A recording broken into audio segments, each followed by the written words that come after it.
आप सभी का स्वागत है आज के हमारे पॉडकास्ट में। आज हमारे जो गेस्ट हैं उनका नाम है ईवी विनोद शास्त्री जी, जिन्होंने अपनी शिक्षा पूर्ण की है कांची मठ से। और आज हम बात करेंगे नवग्रहों के बारे में, नौ दुर्गा के बारे में, और साथ ही साथ आपको मिलेगा आज बहुत सारा नॉलेज। अब मेरे साथ हैं आज को होस्ट राधा चौधरी। तो बिना देरी के आगे शुरू करते हैं आज का पॉडकास्ट।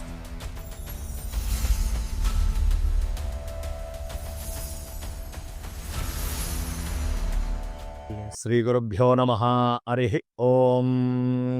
गणानाहं त्वा गणपतिगुं भवामहे कविं कवीनामुपमश्रमस्तमं ज्येष्ठराजं ब्रह्मणां ब्रह्मणस्पत आर्षण्वन्नोतभिस्से दशाधनम्। ओम श्री महागणाधिपतये नमः। नमस्कारम, मेरा नाम विनोद शास्त्री जी है। कांची मठ से आचार्य किया हमें जी। 12 वर्ष का पूरा मेरा कृष्ण यजुर्वेद का पूरा शिक्षक है। तो वहाँ से मैंने पास आउट किया, 12 साल परीक्षा दे के पढ़ाई करके फिर परीक्षा दी, बाहर आ गए। फिर वैदिक धर्म में पूरा वैदिक जो शास्त्र का पूरा अध्ययन किया। गुरु जी के साथ शिष्य जैसे बनते हैं तो गुरु शिष्य परंपरा, तो गुरु जी के साथ रह के प्रयोग धर्म भी सीखा। प्रयोग धर्म मतलब प्रैक्टिकल, जैसे कोई भी विद्या सीखते हैं, परिश्रम करते हैं, फिर उसमें प्रैक्टिकल बोलते हैं ना, ट्रेनिंग। जैसे हमारा प्रैक्टिकल जैसे इंग्लिश में बोलते हैं, संस्कृत में परिश्रम। गुरु जी के साथ प्रयोग धर्म भी सीखा। इस मंदिर में मैं कम से कम 21 साल से 21 वर्ष से काम कर रहा हूँ। इसीलिए 21 वर्ष हो गया। हाँ के 2004 में इस मंदिर आया जी। चार वेदों में कृष्ण यजुर्वेद सेकंड पार्ट है। ऋग्वेदम, यजुर्वेदम, सामवेदम, अथर्ववेदम, 4 वेद होता है। एक एक वेद का एक एक परमार्थ भी बताया। जैसे कई लोग कहते हैं वेदास क्या होता है गुरु जी, शास्त्री जी, वेद से क्या परमार्थ है, वेद से क्या लाभ है, कैसे वेद अध्ययन करना है, वेद सीखने के क्या तात्पर्य हो। तो छोटा सा एक वेद के बारे में सारांश बता रहा हूँ जी। ऋग्वेद जैसे ऋग्वेद है, ऋग्वेद कहीं भी हम उच्चारण करते कोई भी ब्राह्मण, उस मंत्र का उच्चारण शक्ति से देवता आत्मा जागृत होके, मतलब देवता आह्वान हो जाते हैं। एग्जाम्पल, हमारा घर में जैसे कुछ कार्यक्रम है जी, हम कहते हैं उसको स्वागत कराने के लिए उनको निमंत्रण रखते हैं, मतलब बोलते हैं हमारे घर में आपको पधारना है। जैसे कुछ फंक्शन है, हम उसको इनविटेशन देते हैं टेलीफोन के द्वारा या कुछ पत्रिका के द्वारा। वो हमारा घर में अतिथि आ जाते हैं, ब्राह्मण आ जाते हैं, हमारा कार्य संपन्न करते हैं जी जी। वैसे देवताओं की शक्ति, देवताओं की अनुग्रह का पात्र बनने के लिए पहले ऋग्वेद बहुत जरूरी है। और ऋग्वेद पूरा मंत्र राधा युक्त में आता है। तो ऋग्वेद से जैसे अतिथि रूप में जैसे भगवान आ गया, ऋग्वेद जहाँ सुन लिया तो भगवान आके आकर्षित हो जाता। आने के पश्चात जैसे अतिथि आया, अतिथि को हमने स्वागत किया, आने के बाद क्या करते हैं अपन उसको आतिथ्यम देते हैं, मतलब कुछ जल ग्रहण करने के लिए जी, अन्न पानीयम, कुछ उनको शरीर के लिए, उनको तृप्ति के लिए, देह के लिए देते। ये वैसे पूजा की विधि भी कुछ इसी प्रकार। हाँ हाँ बताता। पहले ऋग्वेद जैसे बोल दिया, यजमान मतलब एग्जाम्पल आपको बताया जी। ऋग्वेद जैसे बोला तो भगवान आ गया अपना पास, आत्मा आ गया जी। कलयुग में भगवान प्रत्यक्ष रूप में नहीं आता, लोग उल्टे समझते हैं। हम पूजा किया तो हमारा सामने आके भगवान, इतना मत प्रार्थना करना। तो भगवान की आत्मा आपके साथ रह के आपके काम करा रहे। भगवान तो हर क्षण में आपके साथ है, आपको सामने आकर दर्शन कर देने की जरूरत नहीं है। ये तो कलयुग है। सत्ययुग में सामने आकर दर्शन देता। तपस्या था उस समय में, ऋषि होता है। तो हमारा जो ऋषियों का जमाना नहीं है, अभी मनुष्यों का जमाना है, जिसमें हम भक्ति मार्ग से पूजा करें, हमको सारे कार्य संपन्न था। ऋग्वेद जैसे बुलाया हमने, भगवान आकर्षित हो गया।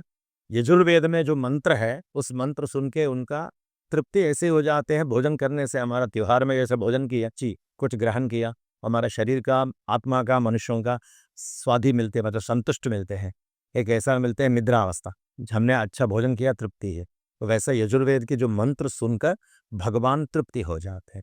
ये तो ऋग्वेद हो गया भगवान को बुलाने के लिए, आत्मा को, और उनको आतिथ्यम जैसे निमंत्रण कराते ब्राह्मणों को, वैसे यजुर्वेद मंत्र इसलिए उनको सुनाते हैं तृप्ति होने के लिए। जैसे भगवान को भोग चढ़ाते हैं तो तृप्ति हो गया दरवा। और सामवेद, तीसरा जो वेद है, उस वेद पूरा गाना, गाना जैसे रहते हैं ना, गानम जी, वो साम गानम, एतत् सामगायन्नास्ते, हा, इस तरीके से मंत्र आ जी। तो पूरा गानम टाइप के, तो गानम जैसे उनको सुनते हैं।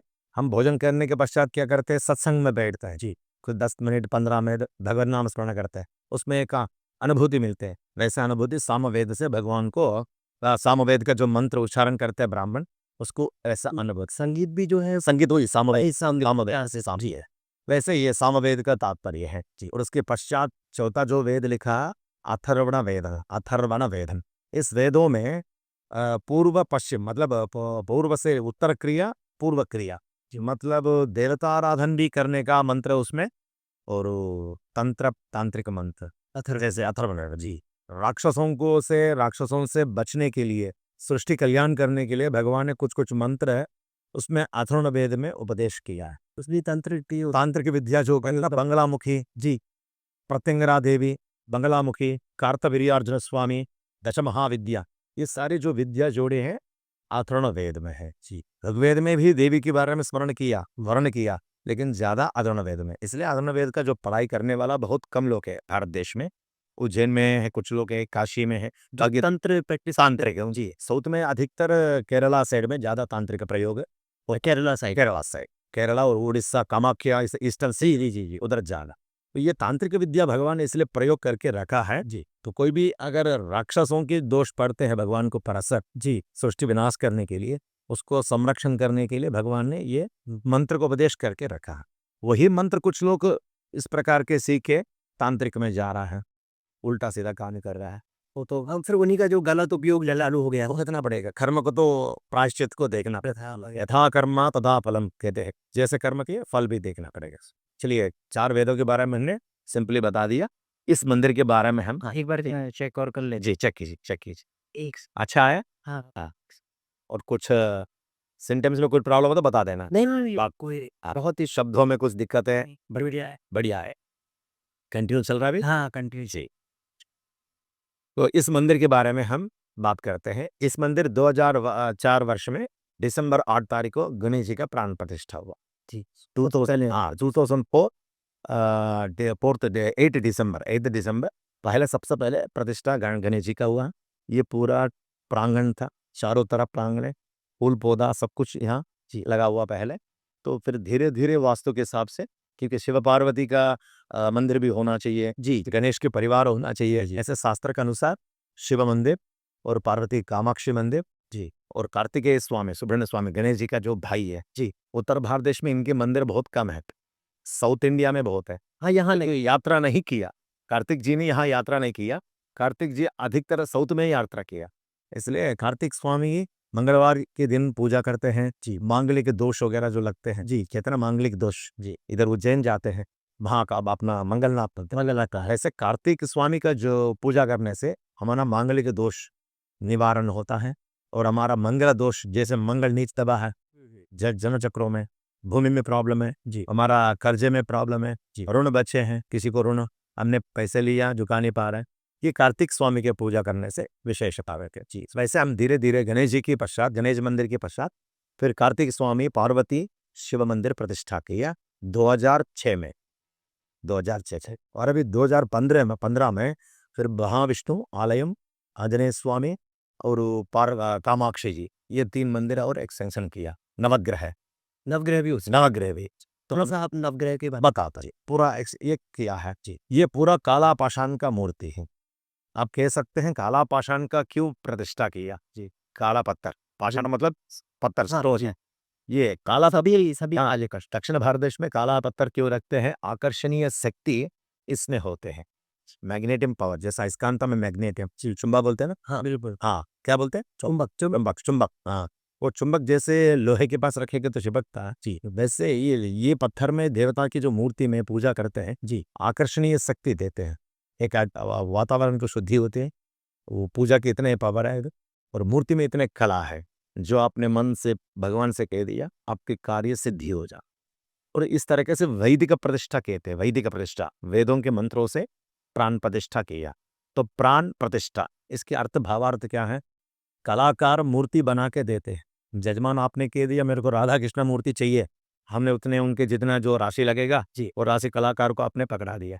तो कलाकार क्या करते हैं, हाँ सी ठीक है सर, आपकी जो राधा कृष्ण मूर्ति चाहिए, गणेश जी मूर्ति चाहिए जी, हम इतने समय लेंगे 20 दिन या 15 दिन, फिर आपकी मूर्ति बना के हम आपको खबर कर देंगे, आप आके आप मूर्ति ले जाइए जी। तो उनके कलाकार का मूर्ति बनाने तक शक्ति है जी। उस मूर्ति में प्राण आने की शक्ति कहाँ, प्राण प्रतिष्ठा वेद मंत्रों से, जो वेद मंत्र होता है उस वेद मंत्रों से प्राण प्रतिष्ठा से उनकी प्राण जागृत होता है।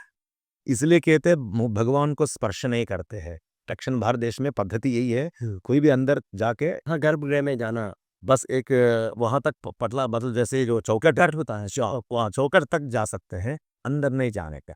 अंदर जाके वो स्पर्श करने से क्या होता है, अपवित्र होता है।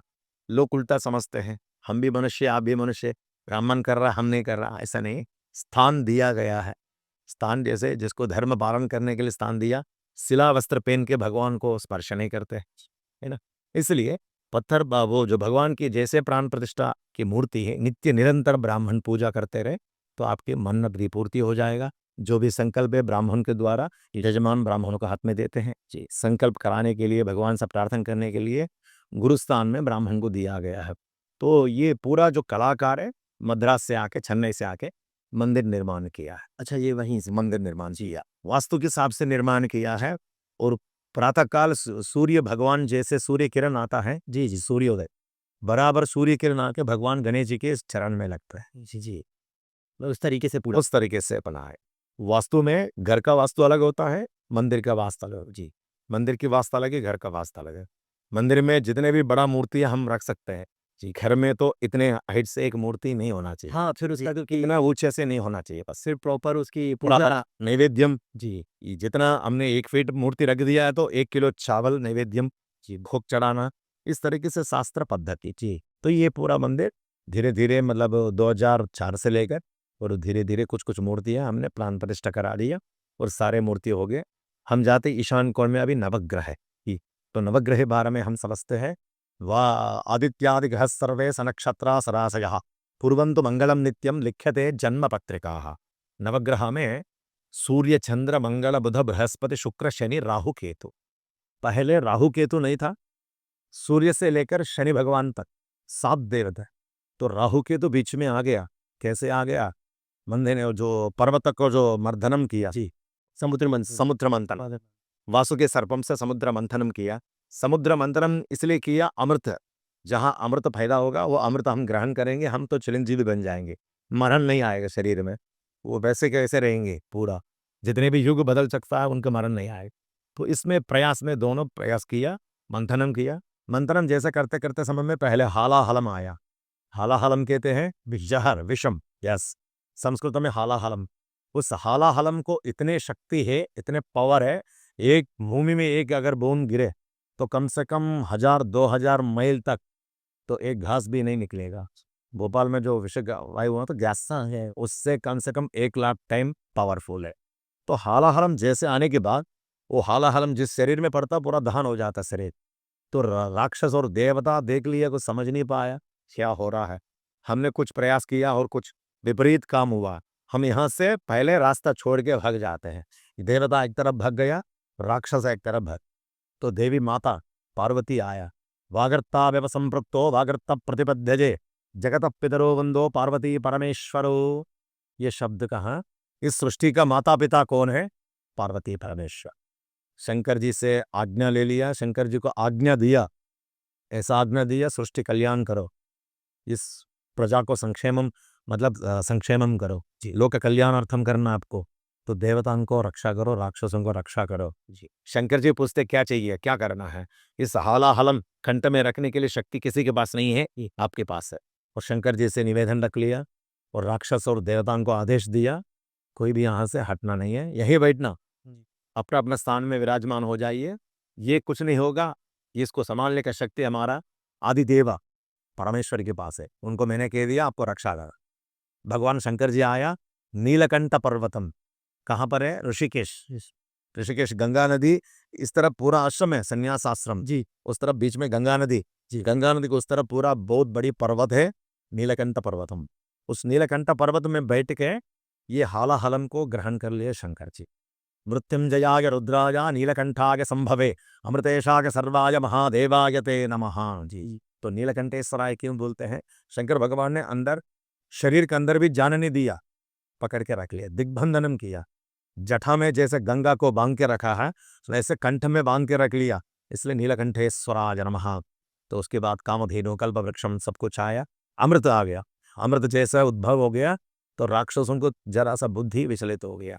हम भी ने प्रयास किया, हम भी ज़्यादा मेहनत किया, वो भी मेहनत किया, उनको क्यों देना है?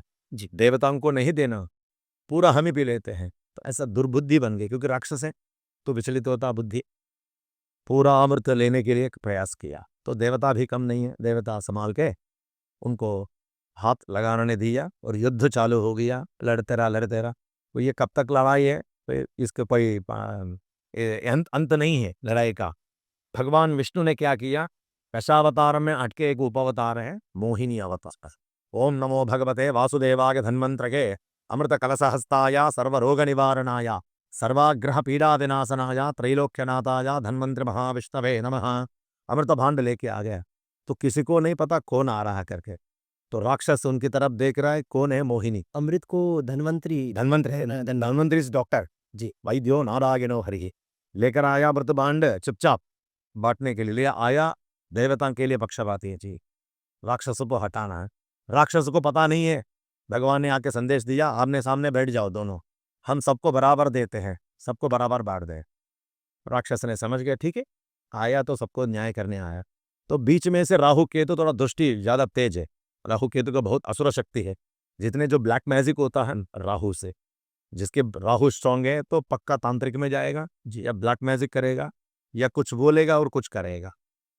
बोलता है वो, बोलने से जो शब्द वो नहीं करेगा, जो मुंह से शब्द निकलेगा वो पॉइंट में नहीं रहेगा, तो विपरीत दूसरा प्रक्रिया करेगा। ये राहु असुर शक्ति है। राहु ने समझ गया ये कौन है, अचानक से क्यों आया, देवता जहां बैठे वहां से बांट रहा है, तो हमारा तरफ से क्यों नहीं दिया। दिव्य दृष्टि से समझ गया, साक्षात महाविष्णु समझ गया, इनको पता चल गया ये तो धन्वंतरी भी विष्णु के विष्णु भगवान ने मोहिनी अवतार में आया जी। उस मोहिनी अवतार में जब आया, शंकर को भी नहीं पता, शंकर ने वर्ण किया उसको देख के, कितना सुंदर है मोहिनी करके। जैसे वर्ण किया, गर्भावस्था में जन्म लिया अय्यप्पा स्वामी, हरिहर पुत्र स्वामी।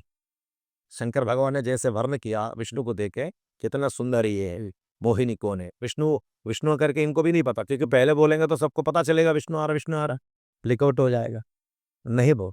तो उसी समय में शंकर ने वर्ण किया, वर्ण के पश्चात गर्भावस्था में जो जन्म लिया अय्यप्पा स्वामी, केरला हरिहर पुत्र स्वामी ने नमः बोलते, वो भी शुद्ध ब्रह्मचारी हनुमान जी की तरह। तो फिर उसके बाद राहु केतु दृष्टि से समझ गया, चलो अभी लड़ने से फायदा नहीं है, हम भी भगवान विष्णु जैसे प्रयोग किया वैसे प्रयोग में हम भी करते हैं। देवता रूप में धारण कर लिया, चुपचाप आके देवताओं के बीच में बैठ गया। अमृत उनको भी मिल गया, तुरंत ग्रहण किया।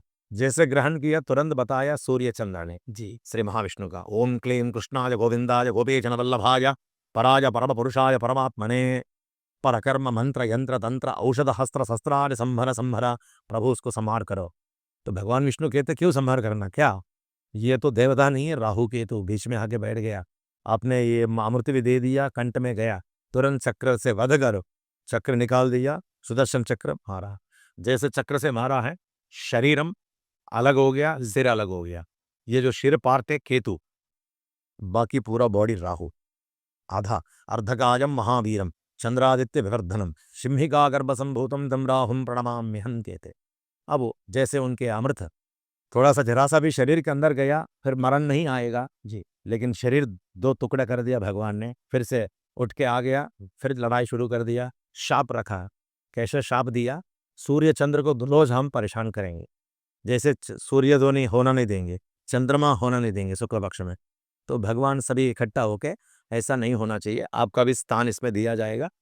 उनको इतना रोज परेशान करेगा तो फिर भूमि विनाश होगा जी। पंचभूत सूर्य नहीं आएगा तो भूमि अंधेरा पड़ा रहेगा, कुछ नहीं होता, संध्या वंदनम पूजा पाठ कुछ नहीं।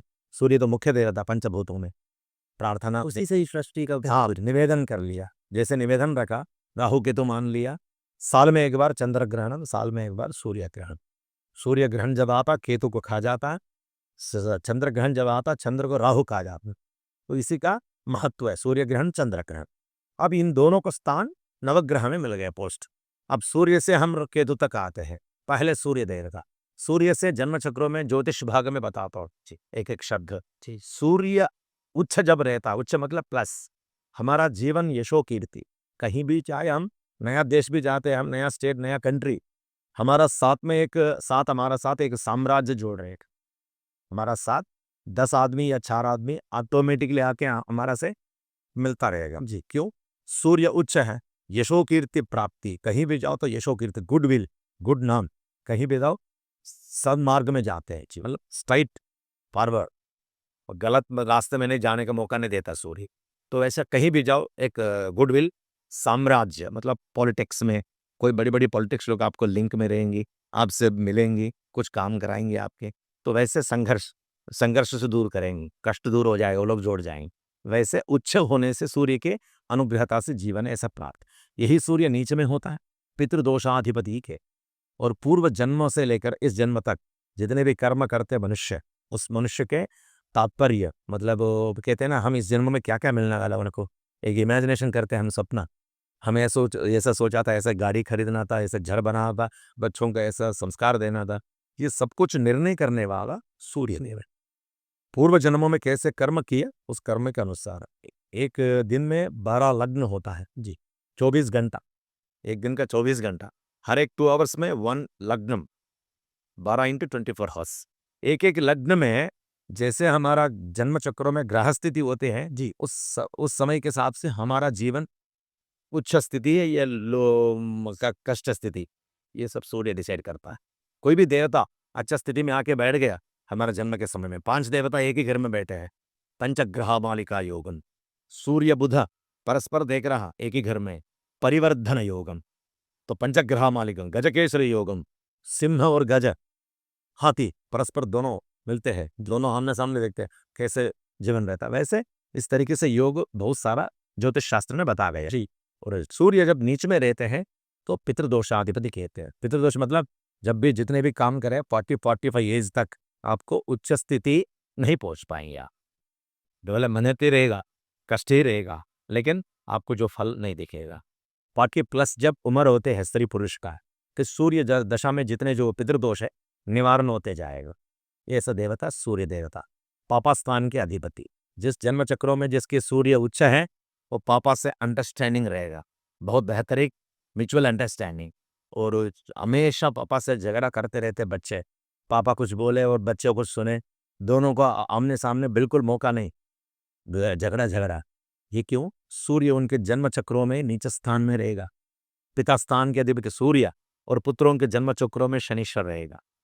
तो पिता पुत्र शत्रु स्थानम, उनका जैसे नहीं पढ़ते हैं जन्मों में, वैसे हमारा जीवन में भी दिक्कत है। दूसरा देवता सेकंड नंबर में चंद्र,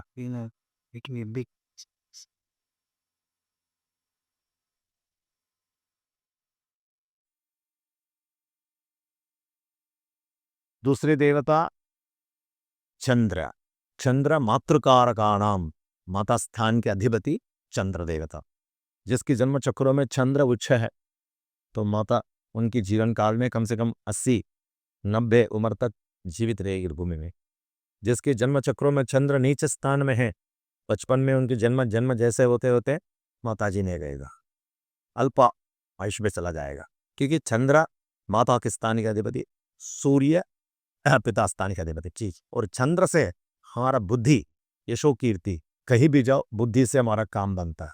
चंद्र जिसकी पत्रिका में उच्च है बहुत बेहतर के काम करते जाएगा, अच्छे मार्ग में जाएगा, आकर्षण शक्ति, अच्छा वस्त्र पहनेगा, बहुत मंथली क्या नीड से उनका वो सब कुछ वो अरेंज करेगा, इस तरीके से बहुत मौनदार से रहेगा, जैसा मौन व्रत रखते हैं ना जी, शांति से रहेगा, ज़्यादा चिल्ला छूट नहीं करेगा, ज़्यादा बात नहीं करेगा। चंद्र से, चंद्र के मनस्य के अधिपति, विदेशाधिपति, यदि हमारा देश छोड़ के हर देश में हमको विदेश में जाके पढ़ाई करना है, स्वदेश छोड़ के उधर उद्योग करना है, व्यापार करना है, चंद्र के अनुग्रहता से आपको कृपा मिलेगी। और तीसरा देवता मंगल, धरणी गर्भ संभूतम विद्युत कांत समन्वितम कुमारम शक्ति हस्तंज मंगलम प्रणमाम्य हम। मंगल से हमारा जीवन में क्या उन्नति है? भूमि प्राप्ति, लग्नम चतुर्थम सप्तमम अष्टमम केंद्रम, ऐसे स्थान में अगर मंगल रह जाता है तो मांगलिक दोष माना जाता है। पर मांगलिक दोष वधू वर की पत्रिका में दोनों के अगर मांगलिक दोष है तो कोई दिक्कत नहीं है, आंशिक मंगल कहते हैं, थोड़ा लाइफ में कोई प्रॉब्लम आगे पीछे नहीं आ। यदि वधू वर में एक का नहीं है एक का है, हस्बैंड की पत्रिका में है वाइफ का पत्रिका में नहीं है, तो फिर इसमें क्लैशेस शुरू हो जाए। एंड आफ्टर मैरिज, पहले नहीं है, जैसे विवाह होता है इनका, विवाह के पश्चात शुरुआत हो जाएगा, वो काम दिवस तक हो जाएगा। बेबस हो जाना और अलग रहना, तो झगड़ा कुछ ना कुछ ये। तो मांगलिक के लिए एक निवारण पूजा भी है, तो मंगलवार के दिन करते हैं। तो वैसे देवता मंगल, मंगल नीच स्थान में जब रहेगा इस तरीके से काम करेगा। उच्च स्थान, उच्च मतलब प्लस, यदि मंगल हमारा जन्म चक्र में प्लस उच्च स्थान में है, अच्छे स्थान में बैठे, क्या प्राप्त देगा हमारे लिए? भूमि संबंधित कार्य कराएगा आपसे, रियल एस्टेट बिजनेस, और वो खेत का जो एग्रीकल्चर लैंड है, एग्रीकल्चर लैंड खरीदने के लिए आपको मौका देगा मंगल। जन्म चक्रों में अगर मंगल कहीं भी अच्छा उच्च स्थिति में रहते हैं तो उनके जीवन काल में कहीं ना कहीं एक आध लैंड तो परचेस करेगा। उसमें भले घर बने न बने, जमीन तो पटक देगा। तो जमीन का जो प्राप्ति, भूमि प्राप्ति, मंगल। क्यों? मंगल भूमि पुत्र है, लक्ष्मी के भाई है, भूमाता के पुत्र है मंगल। इसलिए मंगलवार शनिवार भूमि खोदते नहीं है, भूमि पूजन नहीं करते हैं। बाकी दिन कर सकते हैं, बुधवार गुरुवार शुक्रवार कर सकते हैं, रविवार भी कर सकते हैं। शनि मंगलवार नहीं करते, मंगलवार तो बिल्कुल वर्जित है। तो वैसे भूमि देवता मंगल, और चौथा देवता फोर्थ हाउस में ईशान्य कोण में बुध बैठे हैं। तो एक एक दिशा होती है, एक एक स्थान होता है। सूर्य मिडिल में है, मध्य स्थान में, चंद्र अग्नि स्थान में, अग्नि स्थान साउथ ईस्ट कॉर्नर। तो मंगल दक्षिण मुखी साउथ फेसिंग, और ईशान नॉर्थ ईस्ट कॉर्नर में मंडलम में बुध भगवान बैठे। और बुध से हमारा क्या प्राप्ति है? स्थिर जीवनम, स्थिर उद्योगम, स्थिर व्यापार। बुध भी बहुत श्रेष्ठ देवता कहते हैं, आज बुधवार है जी, बुध भी श्रेष्ठ देवता कहते हैं। हमारे जितने में मुहूर्त रखना, मुहूर्त के जो काम करना, हमारा मुहूर्त के अनुसार, लग्न के अनुसार विवाह प्रयोग हो, उपनयन संस्कार हो, षोलश संस्कार, जितने भी बुधवार श्रेष्ठ मानते हैं, बुध गुरु शुक्र। तो बुध से हमारा जीवन में स्थिर जीवन हो, जो भी काम करते आप निश्चित रूप में उसी काम में आपके लगन मतलब मन लगा रहेंगे। ऐसा नहीं कि ये काम कर दिया छोड़ दिया दूसरे काम में चला गया, ऐसा नहीं होता। बुध जिसकी स्थिर है तो हमेशा काम चलता रहेगा। जिस काम आपने शुरू किया और उसकी आप पीछे कम से कम 10 काम भी पकड़ो आप, पहले काम नहीं छूटेगा, वो भी चलता रहेगा, ये भी चलता रहेगा। स्थिर रूप बुध देते हैं। स्थिर जीवनम, जितने ग्रह स्थिति आपको ठीक नहीं है, बुध है आपकी पत्रिका में उच्च है, जब तक आपकी जीवित है तब तक ये वस्त्र का भोजन का कम नहीं करेगा। आप नहीं अकेले नहीं है, 100 आदमी को घर में भोजन उनको भंडारा करने तक शक्ति प्रदान करेगा बुध देवता। आगे पंचम देवता बृहस्पति, बुध भगवान बैठे ईशान कोण में पूर्व की तरफ। अब उनकी बाजू में उत्तर दिशा नॉर्थ फेसिंग में गुरु भगवान। गुरु भगवान क्या करते हैं? अभिषेक रिकॉर्डिंग चल रहा है। अब गुरु भगवान क्या करते हैं? विद्या, उद्योग, विवाह, संतान, ग्रह प्राप्ति। विद्या सबसे पहले एजुकेशन पूर्ति करना है। कई लोगों को, विद्यार्थी को देखते हैं अपन, कहीं ना अचानक से कुछ बीमारी है, शरीर ठीक नहीं है, कुछ ना कुछ समस्या है, या कुछ फाइनेंशियल प्रॉब्लम है, या घर में कुछ समस्या, इस तरीके से कुछ समस्या आते हैं। क्यों आते हैं? गुरु उनकी विद्या के लिए ठीक नहीं है। उनके जन्म चक्र में गुरु चंडाला योग है, गुरु नीच स्थान में बैठ, तब वो गुरु के समस्या विद्या पूर्ति नहीं। अगर विद्या पूर्ति हो गया तो उद्योग में जल्दी बैठने का मौका नहीं मिला। चाहते हैं हमने उद्योग जल्दी आना, हमको जॉब करना है, एजुकेशन पूर्ति हो गया, 2 साल गया, 3 साल गया पाया, गुरु की कृपा नहीं है, तब उद्योग में जल्दी बैठने का मौका नहीं मिलेगा। विद्या, उद्योग, विवाह, गृहस्थ आश्रम में प्रवेश करना है तो भी गुरु की कृपा चाहिए, गृह दृष्टि चाहिए।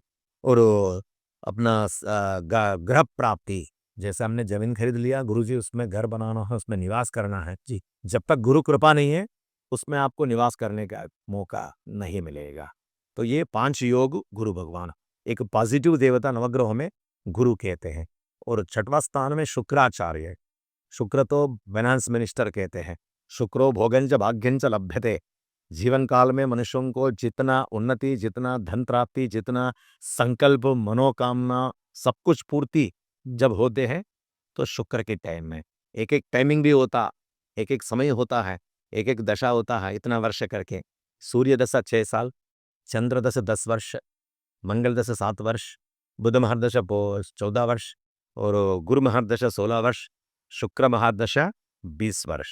सबसे पहले लॉन्ग टाइम जो है दशा शुक्र दशा, मतलब जैसे स्कूल में टाइम टेबल आता है जी, सोशल पीरियड आ गया, सोशल के टीचर आके पढ़ा के चला गया, जैसे जो पूरी लाइफ में ये दशाएं चलती है। दशा चलते हैं। जैसे पूरी दशा कंप्लीट होते होते हमारा लाइफ स्टेप कंप्लीट हो जाएगा। शुक्र दशा जब आते हैं तो शुक्र दशा आके जाने के पहले जितने उन्नति जीवन में मनुष्यों को चाहिए, जितने उनकी पास प्रॉपर्टी होना चाहिए, धन हो, सोना हो, चांदी हो जी, सब कुछ प्राप्त शुक्राचार्य कराचे। शुक्रो भोगंच भाग्यंच लभ्यते। और शुक्र का ये पूरा हमारा भारत देश में दृष्टि है 40%। पूरा 100 डिग्रीज में जो है ना 100% में काउंटिंग करते हैं जी। 60% London, America, Germany, Europe, Australia, south Africa, out of countries. Only for India, India के अंदर, भारत देश के अंदर जो शक्ति है शुक्र की दृष्टि है 40%। जैसे नवग्रह के मंदिर, मतलब नवग्रह की जैसे यहाँ स्थापना हाँ। है ना, तो जैसे नवग्रह की यहाँ स्थापना है, जी तो ऐसे जनरली नॉर्थ में मंदिरों में मंदिर जगह नहीं थी है, तो इसका मतलब क्या कारण है? जी जी, नवग्रह मंदिर इसलिए हमने प्राण प्रतिष्ठा किया है। किसी के जन्म चक्रों में, अभी पहले मैंने अभी उच्चारण किया जी उपन्यास में, प्रस्तुति में, तो जैसे सूर्य दशा चल रहा है, सूर्य नीचे स्थान में है जी, सब सूर्य की अर्चना हो जाएगी। सूर्य की कुछ दान करना है, सूर्य भगवान के सामने यजमान आके वहाँ संकल्प कराते, सूर्य भगवान के सामने छोड़ते हैं, फिर हम लेते दान, जैसे ब्राह्मण दिए जी।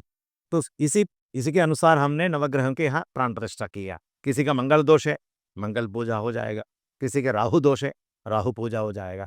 तो नवग्रह तो मंदिर में रहना जरूरी है जी। तो यहाँ भी जनरली नॉर्थ के यहाँ मंदिर नॉर्थ में नहीं रखते हैं, नॉर्थ में, उत्तर भारत देश में नहीं है, दक्षिण भारत देश में बहुत विशिष्ट मानते हैं जी नवग्रह के। तो शिवालय में जहाँ शिवालय है तो वहाँ नवग्रह भी प्राण प्रतिष्ठा होते हैं जी। तो प्राण प्रतिष्ठा इसलिए होते हैं, मनुष्यों के भी जो कष्ट है जी वो भी दूर हो जाते हैं नवग्रह रहने से। पर मंदिर का जो प्रांगण में जितने जो वास्तु, हाँ, उच्च नीचे बाधा, नवग्रह संभालते हैं जी। और एक एक मूर्ति के जैसे सामने वाहन हमने प्रतिष्ठा किया जी। गणेश जी के सामने मूषिक है, मूषिक वाहन के बगल में एक पत्थर ये रखा जी, ये भी काला पत्थर, जिसको कहते हैं बलिपीठम, जिस बलिपीठ कहते हैं। तो बलिपीठम का क्या अर्थ है? मंदिर का पूरा जो है नेगेटिव वाइब्रेशन ये लेते हैं, पॉजिटिव एनर्जी इससे मंदिर का मिलता है। और जो भी भोग भगवान को भोग अर्पण करते हैं, अर्पण के पश्चात हम भोग इसमें थोड़ा रखते हैं जी बलिपीठम में। वो बोलते हैं ना क्षेत्रपाल, क्षेत्रपाल का बलि है और नवग्रह बलि है। अच्छा, वैसे ये क्षेत्रपाल की तरह काम करते हैं, मंदिर के रक्षण करते हैं ये बलिपीठ है। और मेन तो नवग्रह है और प्रधान देवता महागणपति हैं, मुख्य देवता गणपति हैं। इसलिए दीपकांति से ही भगवान को दर्शन करना जी एक बहुत उचित है। इन उत्तर भारत देश में थोड़ा सा कष्ट है, हम लाइट बंद करके रखेंगे तो बाहर से दर्शन नहीं हो पाएगा कहते वक्त। इसलिए अपने समय के साथ शायद समय के साथ थोड़ा बदलना पड़ेगा, बदल गया है हमसे। तो दक्षिण में अभी भी ये चीज़ फॉलो कर रहा है। तो पुरुष जो भी अगर मंदिर के अंदर जाना, भक्त भी, गर्भालय भी नहीं, गर्भालय तक अगर बाहर तक जाना दर्शन के लिए धोती वस्त्र धारण करके ही जा सकते हैं। पैंट में जाना मना है। और स्त्री को सलवार जैसे टॉप जीन्स पहन के अलाउड नहीं है, सलवार या तो साड़ी। इसलिए साउथ में ड्रेस कोड मतलब ये फॉलो होता है। यूनिफॉर्म मतलब शुद्धता। ये शुद्धता क्यों फॉलो करते हैं? भगवान वश होते हैं। भगवान किस चीज में वश होते हैं?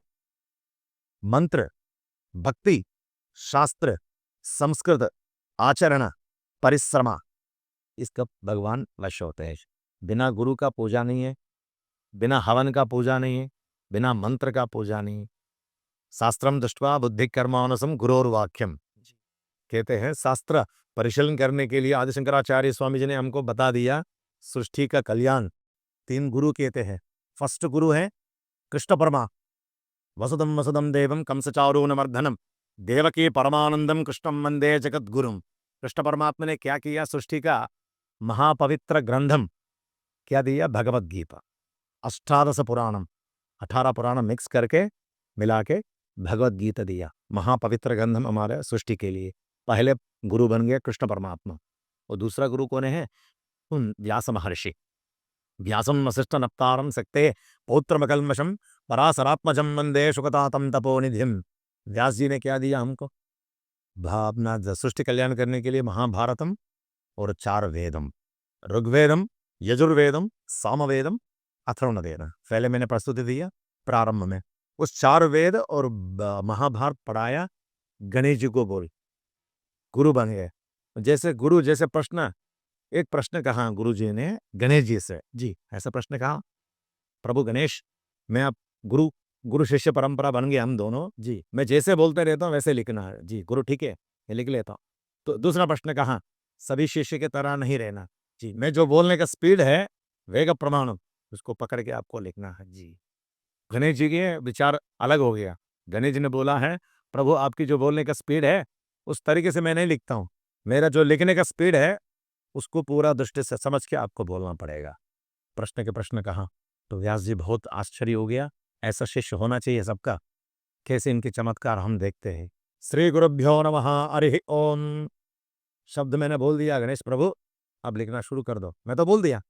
तो ये ओम श्री गुरुभ्यो नमः बोलने के पहले गणेश जी ने क्या दिया, क्या किया? उन्होंने प्रयोग, दंत को तोड़ दिया, कलम बना दिया, वटपत्र में लिख लिया ओम श्री गुरुभ्यो नमः। गुरुजी हो गया, मैं पहले लिख लिया गुरुजी, आप पीछे हैं, मैं आगे हूँ। वास्तव में व्यास जी ने देखा तो पहले उन्होंने लिख लिया, तो बहुत आश्चर्य हो गया व्यास जी का। ऐसा शिष्य होना चाहिए। इसलिए विद्या दधाति विनयम विनया दधाति पात्रम। साउथ इंडिया में, दक्षिण भारत देश में एक तस्वीर में 3 देवता जरूर रखते हैं, गणपति, सरस्वती, लक्ष्मी। एक तस्वीर में 3 देवता जरूर रखते हैं। क्यों? विद्या, बुद्धिदाता गणपति, प्रसन्नता, और उसके बाद बुद्धि होने के बाद विद्या सरस्वती, और सरस्वती होने के बाद लक्ष्मी, कृप, महालक्ष्मी। वैसे ये इनकी शक्ति है गणेश जी का। उसमें प्रारंभ देवता सबसे पहले महागणपति कहते हैं। तो नवग्रहों से जो रिलेटेड जितने जो पूजा पाठ है, सब नवग्रह के जो जैसे दोष है मनुष्यों का जी, इसमें कराते हैं। ऐसे व्यास जी ने क्या किया, 4 वेद, और हम दूसरा गुरु बन गए, महाभारत दिया। तो तीसरा गुरु शंकराचार्य आदिशंकर जी ने क्या किया, अष्टवर्षे चतुर्वेदी, द्वादश वर्षे सर्वशास्त्रविदो, षोडश वर्षे कृतवान भाष्यम, द्वात्रिंशे मुनिरभ्यताम। अष्टवर्षे चतुर्वेदी। अब एक वेद हमने गुरुकुलम में पढ़ाई करने के लिए 12 वर्ष समय, 12 वर्ष हमने तपस्या किया जी। यदि एक वर्ष, एक वेद 12 साल होगा तो 4 वेद 48 ईयर्स, 12 इंटू 4, 48 ईयर्स जीवन त्याग करना पड़ेगा। शंकराचार्य स्वामी जी ने 8वां वर्ष में 4 वेद अध्ययन कर लिया, 8वां साल में। अष्टवर्षे चतुर्वेदी शंकर स्वरूप था। द्वादश वर्षे सर्वशास्त्रविदो, द्वादश 12 एज में शास्त्र को अध्ययन कर लिया। आज की तारीख में कहते हैं व्हाट इज द शास्त्र, गुरुजी कैसे रहते हैं शास्त्र, शास्त्र के अनुसार कुछ बताए। शास्त्र ऐसे चीज नहीं, कुछ वस्तु नहीं आपके सामने हम दिखा सकते जी, कोई वस्तु नहीं है, द्रव्य नहीं है, अनुभूति, फील। कैसे फील? हम मंदिर में पूजा करते हैं, शांति मिलते हैं हमें, वही अनुभूति, वही शास्त्र है। नित्य पूजा करते हैं, वही शास्त्र है। शुद्ध वस्त्र पहनते हैं, वही शास्त्र है। और प्रातःकाल 3 से मॉर्निंग 3 मतलब अर्ली मॉर्निंग 3 to 6 के बीच में, 6 o'clock के मिडिल बीच में आपने निद्रावस्था से उठ के स्नान करके संध्या कर लिया, ब्रह्म मुहूर्त में देवता स्नानम कहते हैं, इसके नाम देवता स्नानम। अर्ली मॉर्निंग 3 to 6 के मिडिल बीच में आपने स्नान कर लिया, संध्या कर लिया, तो आफ्टर 6 to 8 के मिडिल बीच में आपने उठ के बिस्तर से नहा धो के पूजा कर लिया, मनुष्य स्नान हो। 6 to 8 के बीच में मनुष्य स्नान हो। 8 बजे के बाद नहाया, शाम तक नहीं नहाया, वैसे बैठा रहे तो राक्षस स्नान कहते ना। ये शास्त्र, इतने समय में भोजन करना, इतने समय में हमको जीना है, इतने समय में निद्रावस्था में रहना है, ये शंकराचार्य स्वामी ने हमको हिंदू धर्मों में बताया। 16 वर्षे कृतवान भाष्यम है, पहले 12 वर्षे 12वां साल में शास्त्र को अध्ययन कर लिया, 16 साल में पूरा भाष्यम को अर्थम का पता कर लिया। भाष्यम इज मीनिंग, किस चीज का मीनिंग? कृष्ण परमात्मा जी जो दिया भगवान श्री कृष्ण जी ने, Bhagavad Gita and 4 Vedas, Rigveda, Yajurveda, Samaveda, Atharvaveda, Mahabharatam, starting to ending तक A to Z टोटल पूरा ध्यान में, मतलब ग्रंथ समझ के भाष्यम लिख लिया। कौन सी उम्र में? 16 उम्र में। षोडश वर्षे कृतवान भाष्यम, द्वात्रिंशे मुनिरभ्यताम, 32 साल, द्वे सेकंड 2 त्रिंशति 30 प्लस 2 32, द्वात्रिंशे मुनिरभ्यताम, 32 साल में कैलाशम पहुंच गया। 2 बार भारत देश पूरा परिक्रमा किया, कश्मीर टू कन्याकुमारी तक।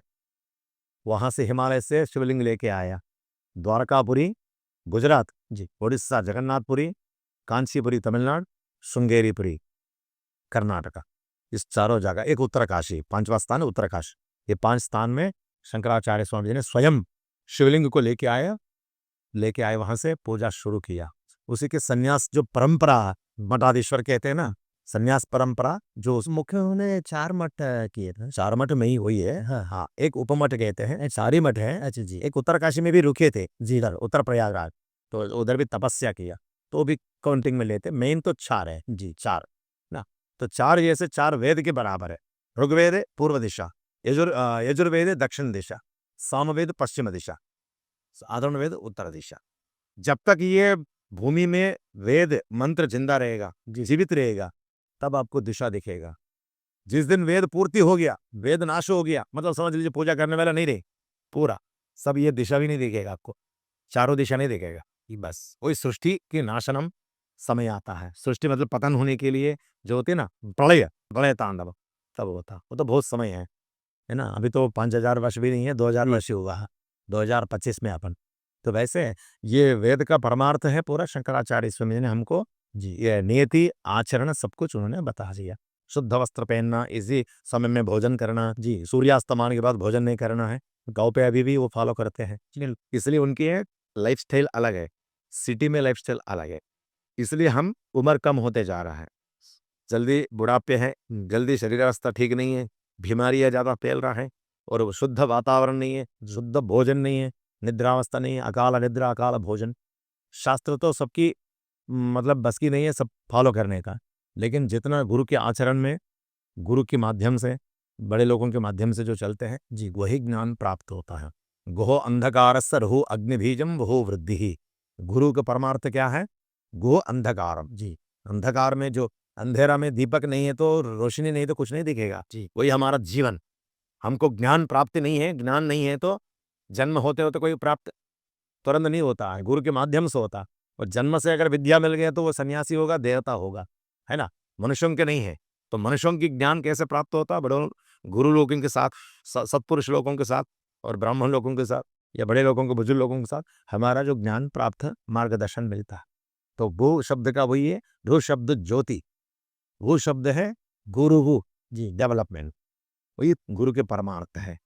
उम्मीद है आपको बहुत कुछ जानने मिला होगा हमारी संस्कृति के बारे में, नवग्रहों के बारे में और साथ ही साथ कैसे वो हमारी ज़िंदगी पे एक प्रभाव डालते हैं। एक साइंटिफिक तरीके से आप जान चुके होंगे कि कैसे 9 देवियाँ और साथ ही साथ जो 9 ग्रह हैं, वो कितना बड़ा रोल प्ले करते हैं हमारी लाइफ में। इसी के साथ आप सभी को हर हर महादेव, मिलते हैं आपसे अगले पॉडकास्ट में।